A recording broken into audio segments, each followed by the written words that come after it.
اس مہینے میں اللہ پاک جل شانہ کی رحمتوں کا نزول ہوتا ہے، نوافل کا ثواب فرضوں کے برابر کر دیا جاتا ہے، اور فرضوں کا ثواب 70 گنا زیادہ کر دیا جاتا ہے۔ 70 گنا زیادہ ثواب اللہ تبارک و تعالی رمضان میں عطا فرماتا ہے۔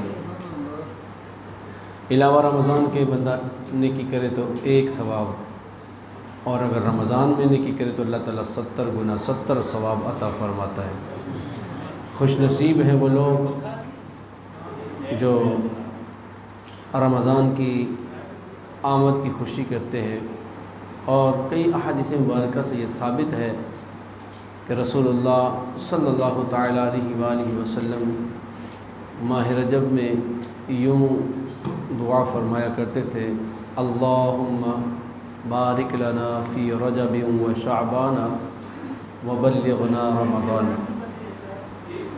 رمضان برکتوں والا مہینہ ہے، اللہ جل شانہ ہمیں رمضان کی قدر کرنے کی توفیق نصیب فرمائے۔ حضرت ابو ہریرہ رضی اللہ تعالی عنہ روایت فرماتے ہیں کہ رسول اللہ صلی اللہ تعالی علیہ وآلہ وسلم نے ارشاد فرمایا: جس شخص نے ایمان کی حالت میں ثواب کی نیت سے رمضان کا قیام کیا، یعنی رات کو نماز تراویح پڑھی، اس کے پچھلے گناہ معاف کر دیے جاتے ہیں۔ یہ بخاری اور مسلم شریف کی روایات ہیں۔ رمضان کا تعلق قرآن سے ایسا ہی ہے جیسا کہ روح کا تعلق جسم سے ہوتا ہے، یعنی رمضان کی روح قرآن ہے۔ رمضان کا مہینہ قرآن کو پڑھنے اور سمجھنے کا ہے۔ اس مہینے میں خصوصیت سے قرآن کی تلاوت کی جاتی ہے، راتوں میں تراویح کی صورت میں قرآن کو ادب کے ساتھ پڑھا اور سنا جاتا ہے۔ یہ مہینہ اس مقصد کے لیے خاص ہے کہ اس میں اللہ تعالیٰ کی سب سے بڑی نعمت قرآن، اس کا زیادہ سے زیادہ تذکرہ کیا جائے۔ نزول قرآن کے مہینے میں قرآن کو پڑھتے اور سنتے ہوئے آدمی کو وہ لمحہ یاد آ جاتا ہے کہ جب آسمان و زمین کے درمیان نورانی رابطہ قائم ہوا، اور اس کو یاد کر کے بندہ پکار اٹھتا ہے کہ اے مولا تو میرے سینے کو بھی اپنی تجلیات سے روشن کر دے۔ قیام رمضان یعنی تراویح کا بنیادی مقصد بھی یہی ہے۔ نماز تراویح کی پابندی سے کم از کم اتنا ضرور حاصل ہوتا ہے کہ بندہ پورا قرآن ایک بار سن لیتا ہے، پڑھنے والا پڑھ لیتا ہے، سننے والا سن لیتا ہے۔ نبی مکرم شفیع معظم صلی اللہ تعالی علیہ وآلہ وسلم نے نماز تراویح خود ادا فرمائی ہے۔ اوائل میں شروع میں نبی پاک صلی اللہ تعالی علیہ وسلم نے 2 3 دن 4 دن اس کی جماعت بھی کروائی ہے کہ پہلے دن آقا کریم علیہ السلام نے نماز تراویح پڑھنا شروع کی تو اصحاب بھی مطلب کہ اکٹھے ہو گئے۔ اگلے دن جب دوسروں کو پتہ چلا کہ آقا کریم علیہ السلام رمضان کی راتوں میں عبادت کر رہے ہیں، تراویح کی نماز پڑھ رہے ہیں، تو اوروں نے آنا شروع کر دیا، تعداد اور بڑھ گئی۔ تیسرے دن تعداد اور بڑھ گئی، اور چوتھے دن تو مسجد ہی بھر گئی۔ یہ الگ بات ہے کہ ہمارا نظام الٹ ہوتا ہے، پہلے دوسرے تیسرے چوتھے روزے تو جناب بڑا جوش ہوتا ہے، اور اس کے بعد پھر تعداد، بہرحال اللہ تعالی اخلاص کی دولت نصیب فرمائے۔ تو اصحاب رسول جو ہے تشریف لائے، مطلب حاضر خدمت ہوئے، آقا کریم علیہ السلام گھر سے باہر نہیں نکلے، بہت انتظار کیا۔ اگلے دن عرض کی یا رسول اللہ صلی اللہ علیہ وسلم ہم تو حاضر ہوئے ہیں۔ آقا کریم نے فرمایا میں نے جان بوجھ کر تمہیں نماز نہیں پڑھائی کہ تمہارا جوش و جذبہ دیکھ کر میں نے یہ خیال کیا کہ کہیں یہ فرض نہ کر دی جائے اور بعد میں تم سے پڑھی نہ جائے۔ یہ تو کریم آقا جانتے تھے نا ہمارے حالات کو، اس لیے آقا کریم علیہ السلام نے فرمایا اپنی اپنی پڑھو۔ اصحاب رسول پھر اپنی اپنی نماز تراویح پڑھتے رہے، اور پھر سیدنا فاروق اعظم رضی اللہ تعالیٰ عنہ کا دور آیا تو آپ نے دیکھا کہ 2 4 6 ادھر پڑھ رہے ہیں، 2 4 6 ادھر پڑھ رہے ہیں، تو آپ نے سب کو اکٹھا فرمایا، اور حضرت ابی بن کعب رضی اللہ تعالیٰ عنہ جو کہ اس امت کے بہترین قراء قاریوں میں سے قاری تھے، بہت خوبصورت قرآن پڑھا کرتے تھے، فرمایا کہ کیا ہی اچھا ہے کہ آپ مصلی امامت پہ کھڑے ہوں اور ہم سارے آپ کے پیچھے کھڑے ہو کر آپ کا قرآن سنتے ہیں۔ یوں سیدنا فاروق اعظم رضی اللہ تعالی عنہ نے باقاعدہ اس کی جماعت کا اجرا فرمایا، اور جب آپ نے دیکھا کہ اصحاب رسول بڑی لگن کے ساتھ قرآن پڑھ رہے ہیں اور سن رہے ہیں، آپ کے چہرے پر مسکراہٹ آئی اور آپ پکار اٹھے، کیا ہی اچھی بدعت ہے، کیا ہی نیا طریقہ، اچھا طریقہ ہے۔ الحمدللہ عز و جل اس پر آج بھی علماء کا، مسلمانوں کا اجماع ہے کہ وہ نماز تراویح با جماعت ادا کرتے ہیں۔ اچھا، کئی تو اس کا انکار ہی کر دیتے ہیں، ہمارا ان سے کوئی تعلق ہے ہی نہیں ہے، لیکن وہ مطلب کہ نئے نئے کیڑے نکلتے ہیں، مطلب کہ وہ پگڑیاں باندھ کے تو جناب والا وہ داڑھیاں رکھ کے مسلمانوں میں گھسے ہوئے ہیں یہ خبیث لوگ، جو کہ مطلب کہ مسلمانوں کا دل اچاٹ کر رہے ہیں نمازوں سے۔ ابھی جو بندہ یہ کہہ رہا ہے کہ کونی تراویح کی کوئی مطلب کہ شرعی حیثیت ہی کوئی نہیں ہے، تو بتاؤ ذرا اس کے ایمان کی کیا کیفیت ہوگی، اس کے اسلام کی کیا کیفیت ہوگی۔ کئی کہہ رہا ہے جی مطلب صرف 2 فرض فجر کے ہیں، 4 فرض ظہر کے ہیں، 4 فرض جو ہیں وہ عصر کے ہیں، 3 فرض مغرب کے ہیں، 4 فرض عشاء کے، اس کے علاوہ اور کوئی نہیں ہے۔ یہ جہلم کا ایک کیڑا جو ہے وہ بک بک کر رہا ہوتا ہے یوٹیوب پر بیٹھ کر، علماء کے سامنے تو اس نے آنا نہیں ہوتا، تو جناب والا مسلمانوں کے دل سے نماز کی محبت کو نکال رہا ہے۔ اللہ تعالیٰ اس بدبخت کے شر سے ہمیں محفوظ فرمائے۔ علماء نے فرمایا ہے اس بدبخت کی تقریریں سننا ہی حرام ہے۔ بہرحال یہ نصیب والوں کو یہ سعادت ملتی ہے کہ وہ اللہ کی عبادت کرتے ہیں۔ تو تراویح بہت عظیم عبادت ہے۔ الحمدللہ عز و جل مکۃ المکرمہ مدینہ المنورہ میں بھی الحمدللہ اہتمام کے ساتھ 20 رکعت تراویح ہی ادا کی جاتی ہے۔ نماز تراویح پڑھنے کے بارے میں کچھ مسائل ہیں، یہ یاد رکھیں، نماز تراویح پڑھنا فرض نہیں ہے، واجب بھی نہیں ہے۔ نماز تراویح پڑھنا سنت مؤکدہ ہے۔ نماز تراویح پڑھنا کیا ہے؟ سنت مؤکدہ ہے، اس کو جان بوجھ کر نہیں چھوڑنا چاہیے۔ نماز تراویح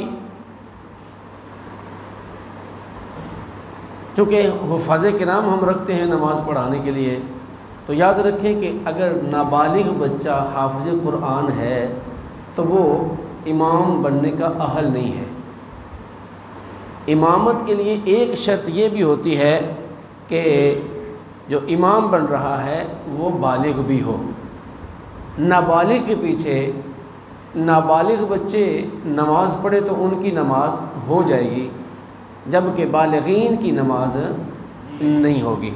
اس لیے جب آپ تراویح کے لیے حافظ صاحب مقرر کریں تو ان کی عمر پوچھ لی جائے، وہ بالغ بھی ہیں، اور پھر ان کو نماز پڑھانے کے مسائل بھی آتے ہیں کہ نہیں آتے۔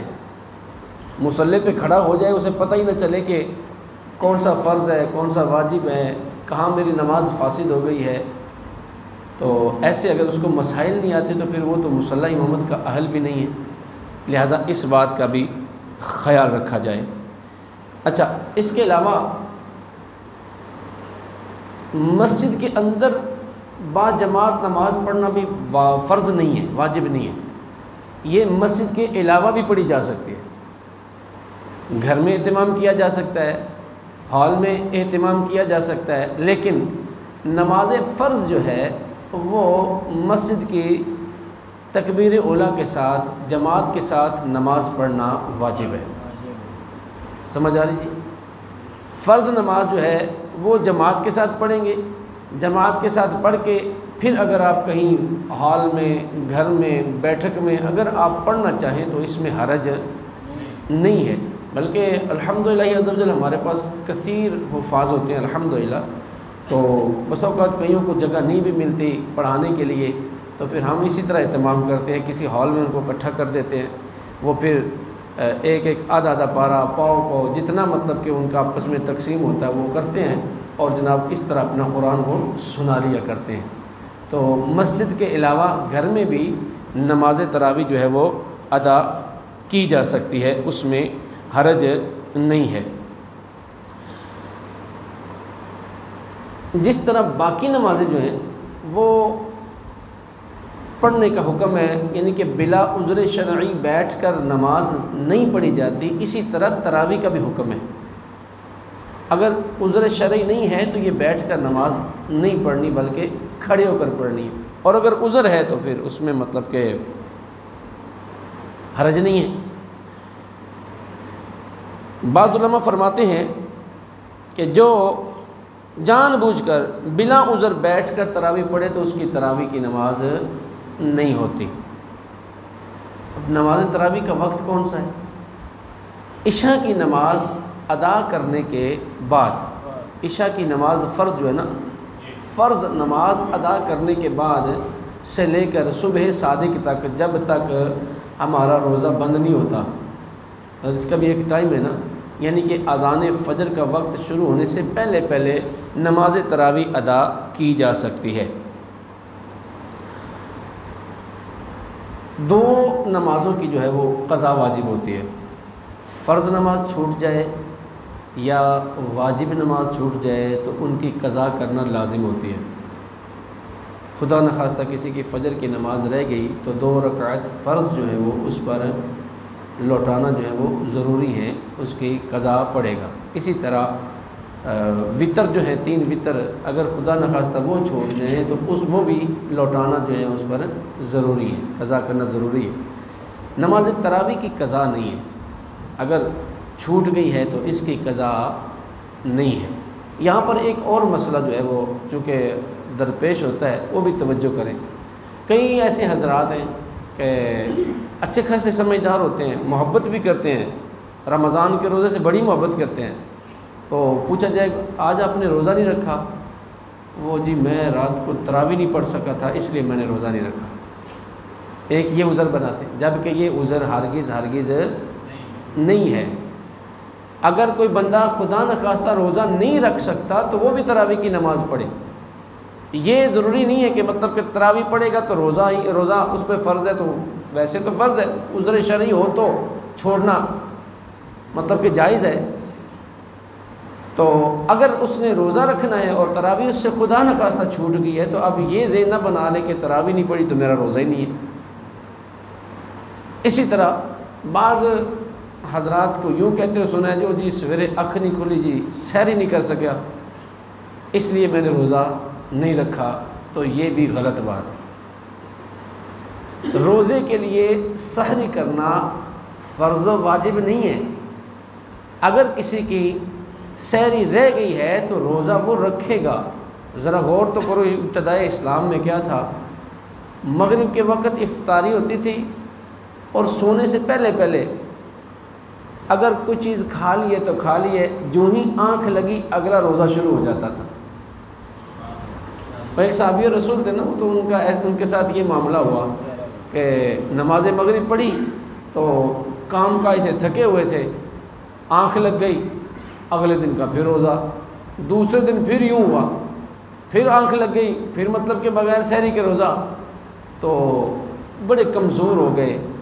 رسول اللہ صلی اللہ تعالیٰ علیہ وآلہ وسلم کی بارگاہ میں جب یہ معاملہ پہنچا کہ یا رسول اللہ صلی اللہ علیہ وسلم فلاں مطلب کہ صاحب نے مطلب مسلسل روزے رکھے جا رہے ہیں اور ان کو مطلب کہ سحری کا مطلب کہ وقت ہی نہیں ملتا، اس وقت پھر یہ کرم ہوا رب کا کہ رمضان کے روزوں کی راتوں میں جو ہے، رمضان کی راتوں میں جب تک آپ جاگتے رہے طلوع صبح صادق تک کھانے کی اجازت مل گئی۔ یہ تو آقا کریم کا ہم پہ کرم ہے۔ تو یاد رکھیں سحری فرض و واجب نہیں ہے، اگر سحری چھوٹ گئی ہے تو روزہ ہرگز نہیں چھوڑنا۔ نماز پڑھنا ایک الگ فرض ہے، روزہ رکھنا ایک الگ فرض ہے، یہ ذہن میں رکھنا ہے۔ بعض لوگ ایسے بھی ہوتے ہیں کہ روزہ تو رکھ لیتے ہیں لیکن نمازوں کے قریب نہیں جاتے، اور بعض یہ ان کا ذہن بنا ہوتا ہے کہ چونکہ میں نماز نہیں پڑھتا تو پھر میں روزہ بھی نہیں رکھتا۔ تو یہ غور کرنا چاہیے، روزہ الگ فرض ہے اور نماز الگ فرض ہے، دونوں فرض الگ الگ ہیں، روزہ تو رکھنا ہی ہوگا۔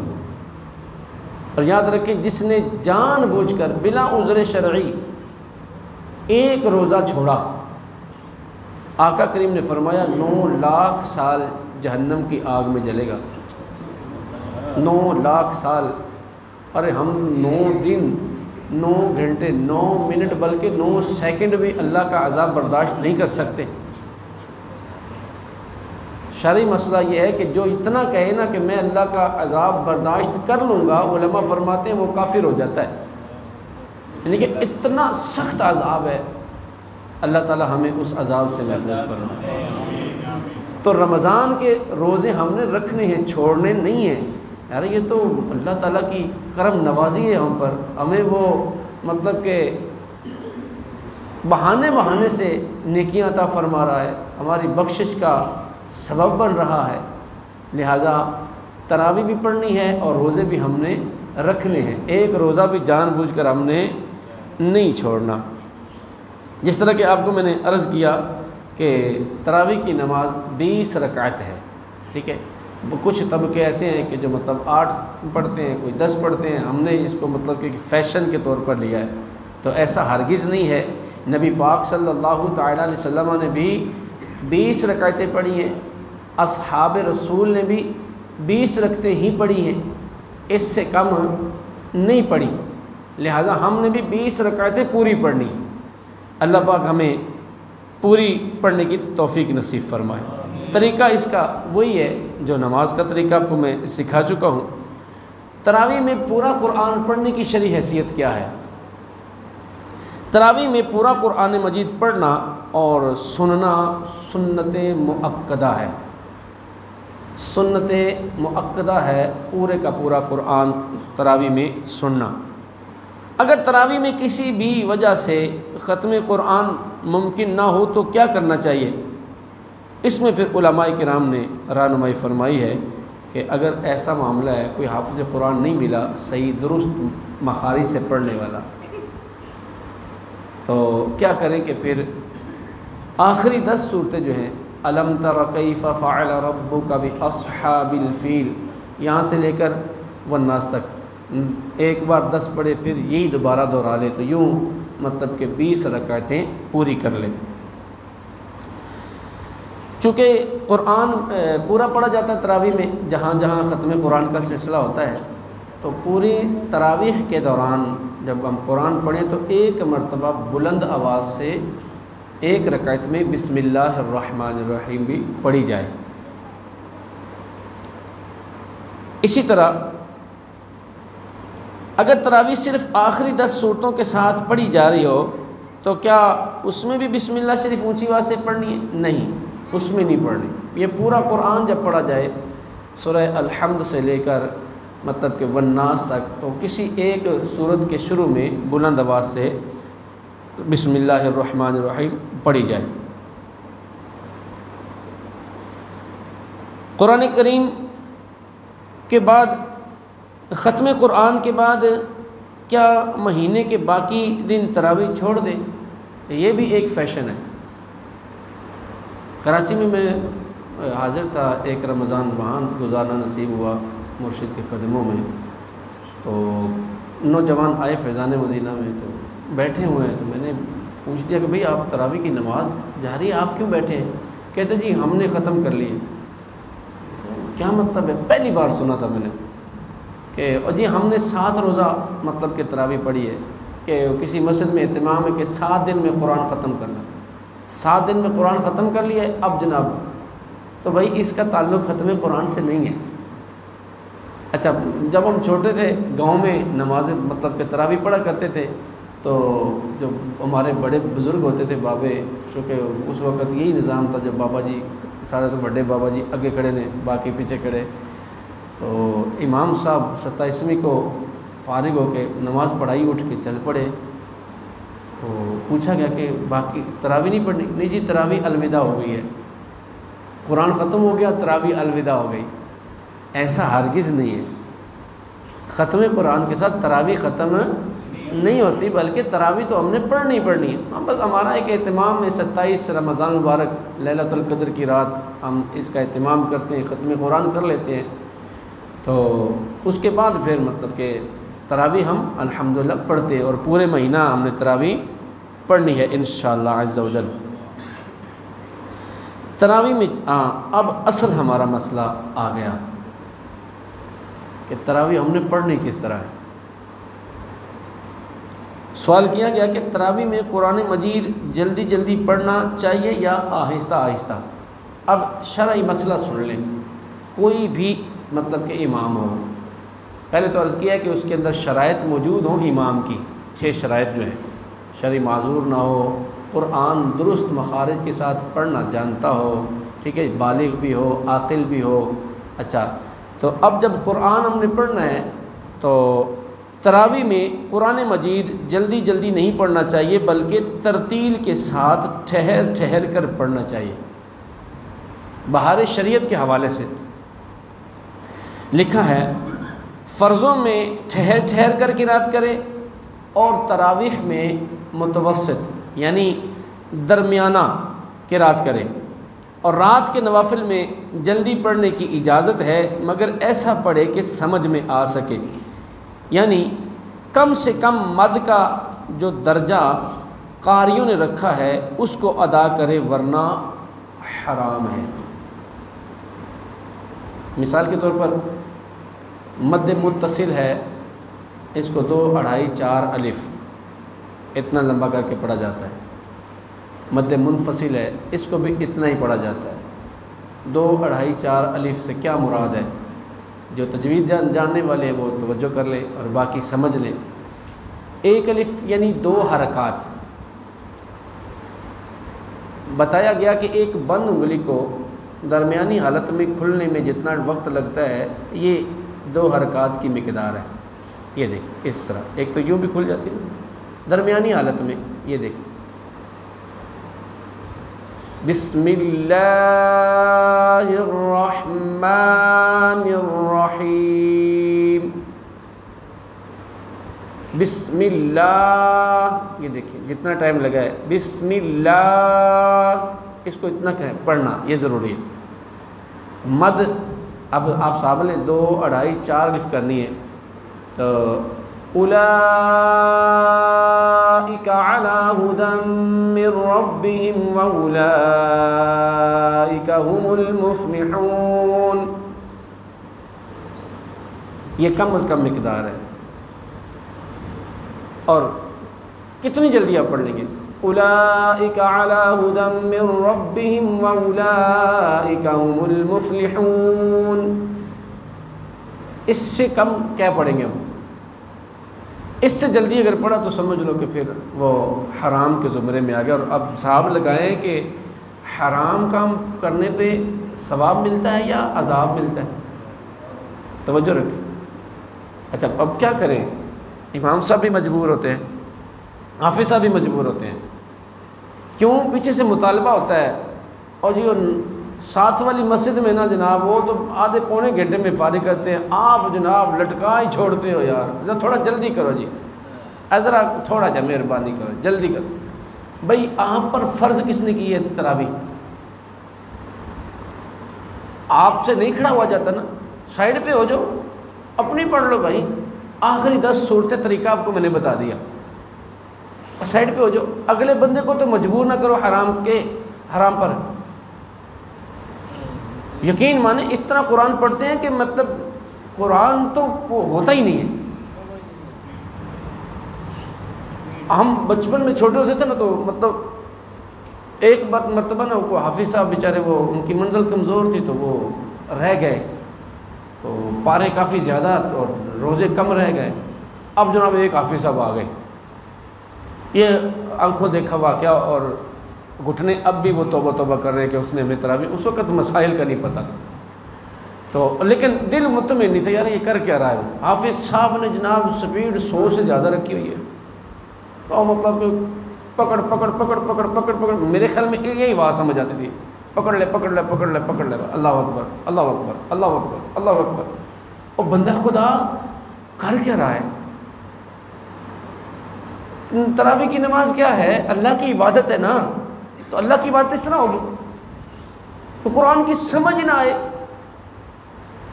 اچھا نہ پیچھے حافظ دوسرا بیچارہ لقمہ دینے کے قابل کا، لقمہ کیا دے اس کو؟ اور میں تو اکثر یہ دیکھتا ہوں کہ وہ لقمہ دے کس چیز کا، وہ پڑھنے والا پڑھ ہی سارا غلط رہا ہے۔ اب دیکھیں پونے گھنٹے میں 20 رکعتیں تراویح بنتی ہیں، پڑھی جاتی ہیں، ایسے ہی ہے؟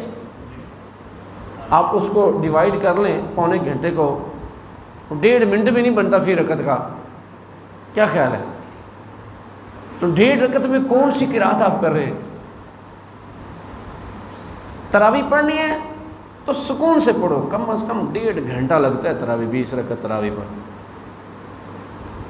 اب آپ کہیں گے کہ یہ قاری صاحب نے ہمیں جناب اس دفعہ تو پھنسا دیا جناب، کون کھڑا ہوا 1.5 گھنٹہ، ایسا ہی نا؟ لیکن میرے بھائی آپ 15 منٹ بچانے کے چکر میں، 20 منٹ بچانے کے چکر میں الٹا حرام کام کر رہے ہو، تو اس سے بہتر ہے کہ نہ کرو، آرام سے الگ ہو جاؤ۔ تراویح اپنی جو سنت اپنی جماعت سے نماز پڑھو، آپ سے نہیں کھڑا ہوا جاتا، الگ 20 رکعتیں نماز تراویح ادا کرو، اللہ اللہ خیر یا اللہ، مسئلہ ہی کوئی نہیں۔ تو قرآن کو درست پڑھنا، یہ سنیں، اللہ اکبر۔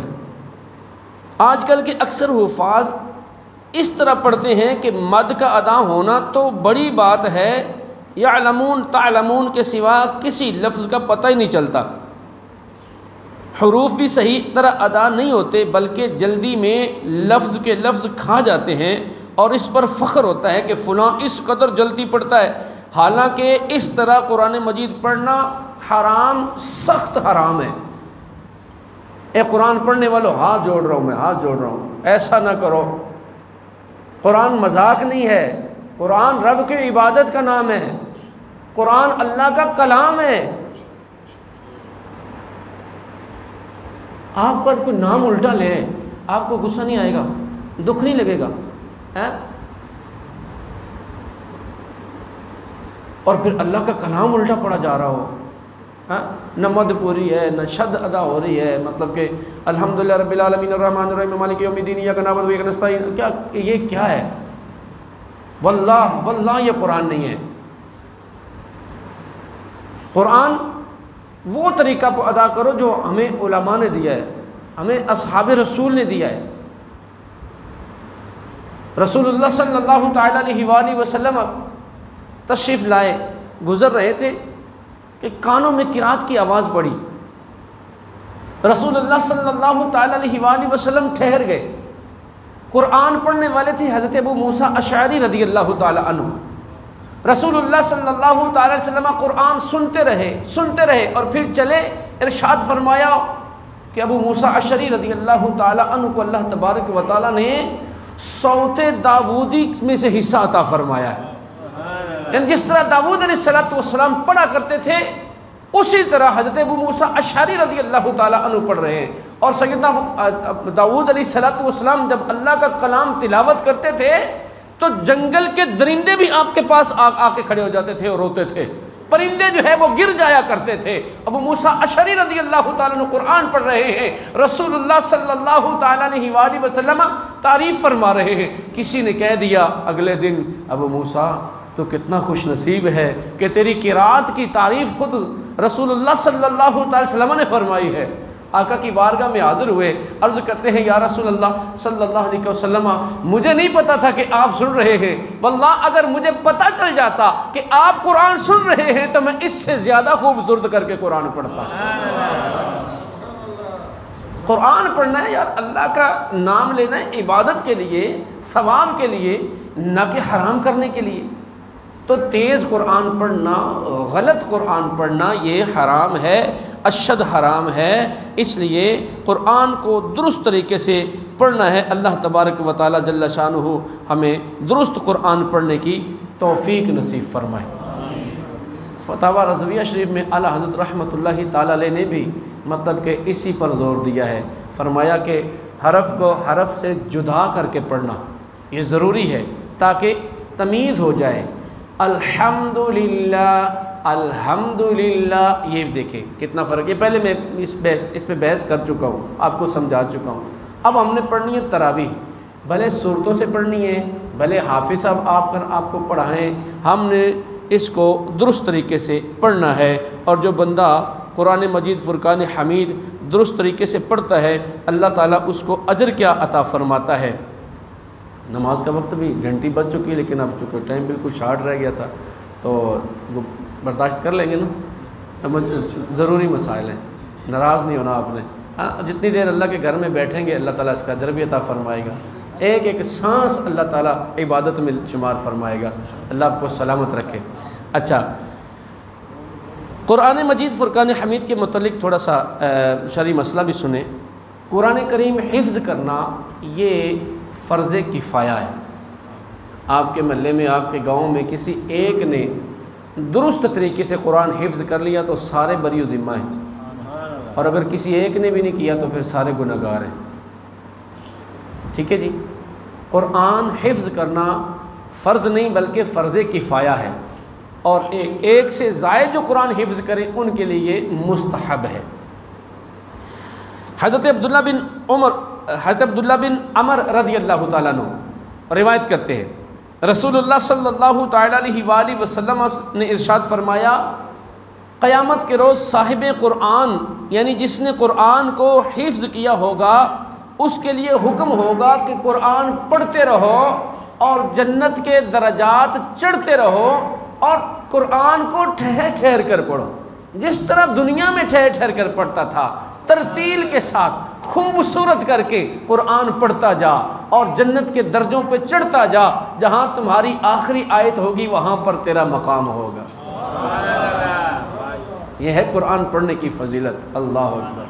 اور ایک اور روایت آپ کو بڑی مزے کے سناؤں، جب آپ نماز میں کھڑے ہیں، قرآن سن رہے ہیں، قرآن پڑھ رہے ہیں، آپ کو اجر کتنا ملتا ہے۔ مولا علی کرم اللہ تعالیٰ وجہ الکریم روایت کرتے ہیں، فرمایا جو بندہ نماز میں کھڑے ہو کر قرآن پڑھتا ہے، ہر حرف کے بدلے اللہ اس کو 100 نیکیاں عطا فرماتا ہے۔ جو قرآن نماز میں بیٹھ کر پڑھتا ہے، ہم بیٹھ کے نوافل پڑھتے ہیں نا، شوق کے ساتھ پڑھتے ہیں، بھائی کھڑے ہو کے پڑھا کرو، اگر جب تک اللہ نے آپ کو توفیق دی ہے نا، گھٹنے مضبوط ہیں تو کھڑے ہو کے پڑھا کرو، ثواب زیادہ ہے۔ فرمایا جو بیٹھ کے پڑھے قرآن اس کو ہر حرف کے بدلے 50 نیکیاں ملتی ہیں۔ جو نماز کے علاوہ ہو لیکن باوضو ہو کر قرآن پڑھے، ہر حرف کے بدلے اللہ تعالیٰ اس کو 25 نیکیاں عطا فرماتا ہے۔ اور جو بے وضو چلتے پھرتے قرآن پڑھتا رہے، بے غسلے کی بات نہیں کر رہا، جو جس پر غسل فرض ہو چکا ہے وہ پہلے غسل کرے پھر قرآن پڑھے، اس کے لیے قرآن پڑھنا جائز نہیں ہے۔ اچھا، جو بے وضو ہو جائے قرآن پڑھے، ہر حرف کے بدلے اللہ تعالیٰ اس کو 10 نیکیاں عطا فرماتا ہے۔ صلی اللہ تعالیٰ علی حبیب محمد صلی اللہ تعالیٰ علیہ وسلم۔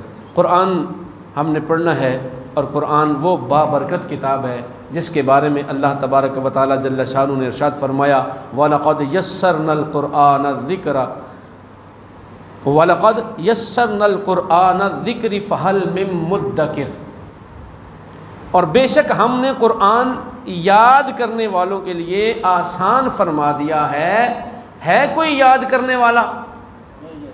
یہ اللہ کا فرمان ہے۔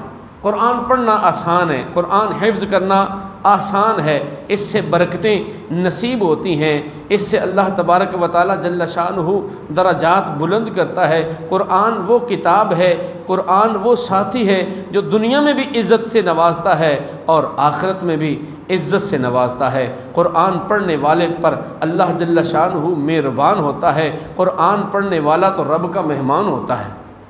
ہاں، کیونکہ کلام اللہ جو ہے جس طرح اللہ تبارک و تعالیٰ جل شانہ اپنی مخلوق پر تمام مخلوق سے افضل و اعلیٰ ہے، اسی طرح اس کا کلام بھی تمام کلاموں پہ افضل و اعلیٰ ہے۔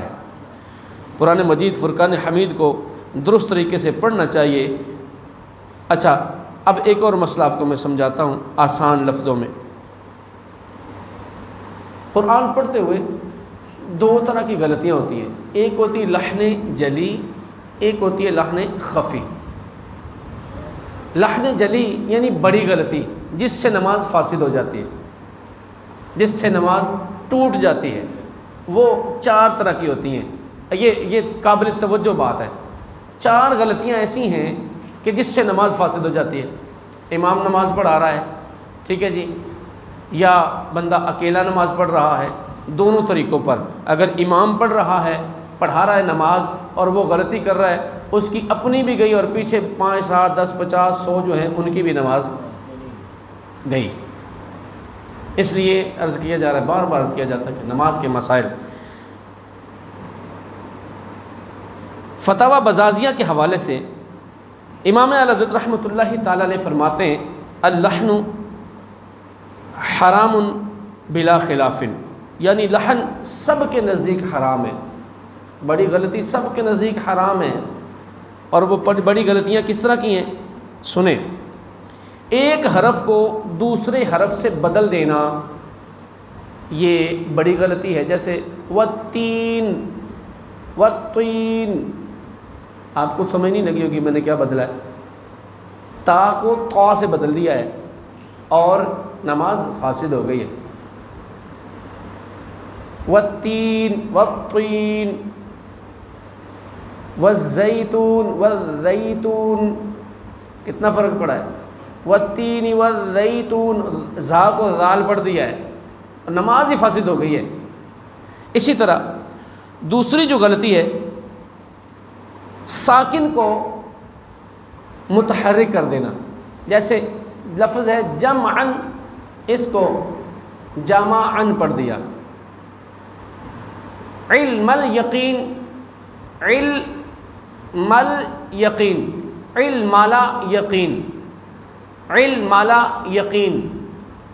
اب کیا کیا ہے ہم نے، ساکن کو متحرک کر دیا ہے اور یہ لحن جلی ہے اور یہ حرام ہے، نماز فاسد کرنے والی غلطی ہے۔ اسی طرح فرمایا کہ حرکت کو حرکت سے بدل دینا، کتب اللہ کو، اچھا ساکن کو متحرک کر دینا، متحرک کو ساکن کر دینا۔ کتب اللہ لفظ ہے، اس کو پڑھ دیا کتب اللہ، کتب اللہ کو کتب اللہ پڑھ دیا، تو یہ بھی لحن جلی ہے اور حرام ہے۔ اسی طرح انعمتا کو انعمتو پڑھ دیا، یعنی زبر کو پیش پڑھ دیا، پیش کو زبر پڑھ دیا، اس کو بھی علماء فرماتے ہیں یہ حرام ہے۔ کسی حرف کو گھٹا یا بڑھا دیا، جیسے لم یلد کو لم یالد، ولم یولد کو ولم یولد، کتنا فرق پڑ رہا ہے۔ اور جو حافظ صاحب آپ کے سامنے کھڑے ہیں اور وہ مطلب کہ 35 منٹ میں آپ کو 20 تراویح سنا رہے ہیں، پورا سوا پارا، وہ کیسے یہ چیزیں کیسے نوٹ کرے گا۔ ساکن کو متحرک کرنا، متحرک کو ساکن کرنا، مشدد کو مخفف کر دینا، یہ وہ غلطیاں ہیں جو نماز سے ہم کو باہر کر دیتی ہیں۔ اور لحن خفی جو ہوتی ہے وہ چھوٹی غلطی ہوتی ہے، جیسے مطلب کہ کسی حرف کو پر پڑھنا تھا، رفع مستعلیہ کے علاوہ باریک پڑھ دیا، باریک کو پر پڑھ دیا، یا مطلب کہ اخفا نہیں کیا یا اظہار نہیں کر سکا، یہ چھوٹی غلطیاں ہوتی ہیں جو تحسین حروف کے لیے ہوتی ہیں۔ تو اس سے نماز تو فاسد نہیں ہوتی، لیکن اس سے بھی بچنا ضروری ہے۔ اللہ پاک ہمیں عمل کرنے کی توفیق نصیب فرمائے، رمضان کے استقبال کرنے کی توفیق نصیب فرمائے، نماز کے مسائل سیکھ کر ان پر عمل کرنے کی توفیق نصیب فرمائے۔ تو آپ نیت کرتے ہیں نا انشاءاللہ قرآن تراویح سنیں گے انشاءاللہ، اور صحیح سنیں گے انشاءاللہ۔ بھائی آپ کہہ دو بھائی نہیں صحیح پڑھنے، یار ہم سمجھ ہی کوئی نہیں لگنی پہ۔ اگر آپ کو قرآن کی سمجھ نہیں آ رہی تو پھر سمجھ لو کہ آپ کی نماز بھی کوئی نہیں ہو رہی۔ ہاں جی، سمجھ سے مراد یہ نہیں ہے کہ آپ کو ترجمہ، تفسیر، مفہوم وہ نہیں، اس کے الفاظ آپ کو سمجھ نہیں آ رہے۔ مطلب میں آپ کو چھوٹی سی ایک مثال دیتا ہوں آسان سے، کہ اگر اس طرح قرآن پڑھا جائے نا تو آپ کی نماز ہو جائے گی۔ بسم اللہ الرحمن الرحیم والتین والزیتون وطور سینین وهذا البلد الامین لقد خلقنا الانسان فی احسن تقویم ثم رددناه أسفل سافلين إلا الذين آمنوا وعملوا الصالحات فلهم أجر غير ممنون فما يكذبك بعد بالدين أليس الله بأحكم الحاكمين۔ اتنی اگر آپ کو سمجھ آئی ہے نا تو اس سے نیچے نماز کو نہیں ہونی بھائی، صحیح بتا رہا ہوں۔ مطلب اتنا تیز پڑھ دیا کہ نہ اس نے مد کا خیال رکھا نہ رفع مدہ کا خیال رکھا۔ اللہ ہمیں درست قرآن پڑھنے کی توفیق نصیب فرمائے، آمین، بجاہ النبی الامین صلی اللہ تعالیٰ علیہ وسلم۔